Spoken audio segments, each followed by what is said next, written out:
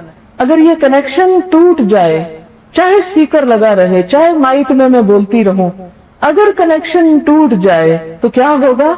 آواز نہیں آئے گی، مقصد نہیں پورا ہوگا۔ اگر وولٹیج کم ہو جائے تو بھی مقصد پورا نہیں ہوگا، اگر وولٹیج زیادہ ہو جائے تو بھی مقصد پورا نہیں ہوگا، فیوز اڑ جائے گا۔ وولٹیج کم ہوگا، آواز بھی نہیں آئے گی، وولٹیج ہے نہیں، کچھ پتہ نہیں چلے گا۔ اس لیے کسی بھی چیز سے صحیح فائدہ اٹھانے کے لیے کیا ضروری ہے کہ اس کے ساتھ تعلق درست ہو، ہمارا کنیکشن پراپرلی جڑا ہوا ہو۔ اگر وہ کنیکشن درست نہیں تو آپ دیکھیں گے کہ تعلق بھی درست نہیں، تعلق درست نہیں تو محمد رسول اللہ صلی اللہ علیہ وسلم کی ذات، جنہیں اللہ تعالیٰ نے تمام انسانوں پر فضیلت عطا کی، تمام انبیاء پر فضیلت عطا کی،